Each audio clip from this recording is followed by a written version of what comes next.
Welcome to the Colwyn Garden Design Podcast. Colwyn Garden Design is a blog about sustainable and drought-tolerant garden design. You can view our blog at colwyn.com, colwynn.com.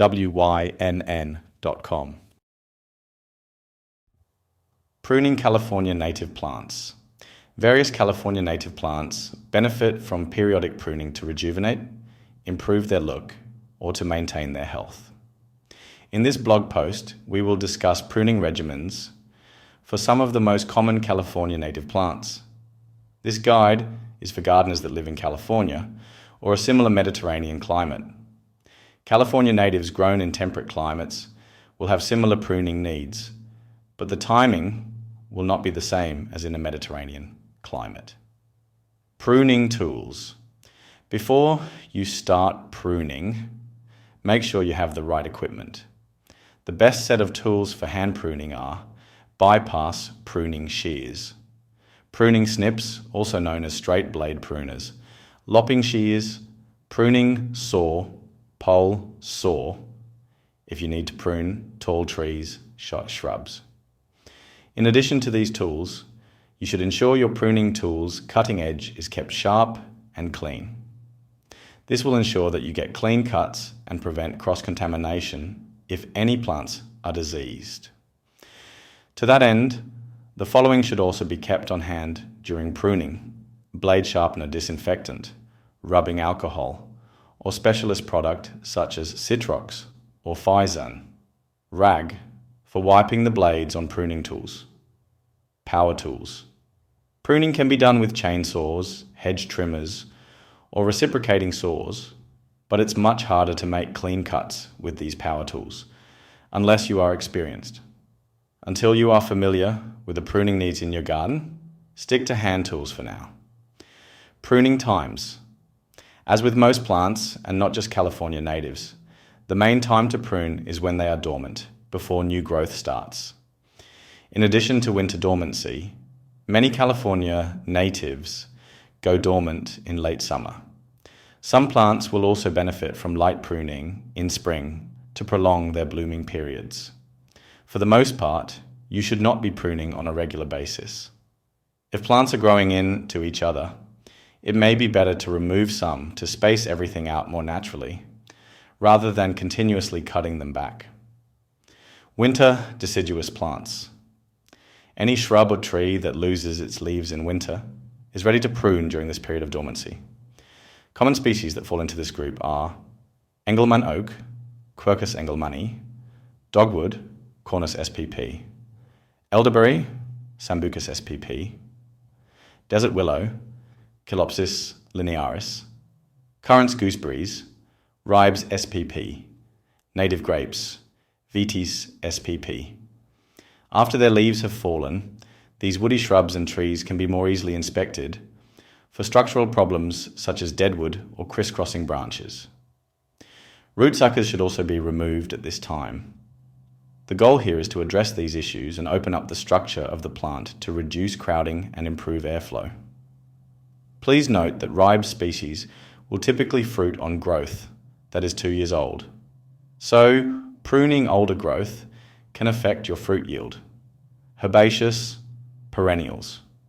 Most herbaceous perennials benefit from two types of pruning: deadheading after flowering and cutting down to rejuvenate in late summer or fall. Deadheading is a technique where the spent flower heads are removed from the stem to encourage successive blooms to prolong the flowering season. Plants naturally want to complete their reproduction cycles, and if prevented from going to seed, they can produce more flowers. Cutting the shrub down close to the ground will promote new, more vigorous growth and prevent legginess.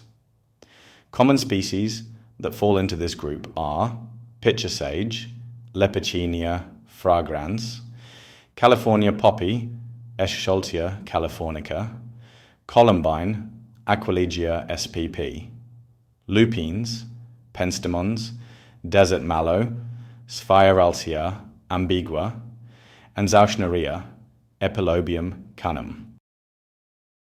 Woody perennials. For this group of plants, the pruning needs are various, and there is no simple rule to apply to all. For some of the most common species, Here are the suggested pruning regimens. Salvias, all salvias, benefit from deadheading after their flowers are spent. Bushy, salvias, like Cleveland sage or purple sage, should be trimmed back no more than 1/3 of the plant to shape the plant and remain vigorous. Avoid cutting back old growth on salvias, as these often do not resprout foliage. The main pruning should be done in fall. Toyon toyon, Heteromeles arbitifolia, can be hard pruned in winter to remove dead wood or trimmed up to form a tree. Toyon is pretty tolerant of pruning and can handle cuts throughout the year. However, the flowers and berry growth is less affected when pruned in winter. As a chaparral plant, they are well adapted to wildfires and can regrow even when burned down to a stump.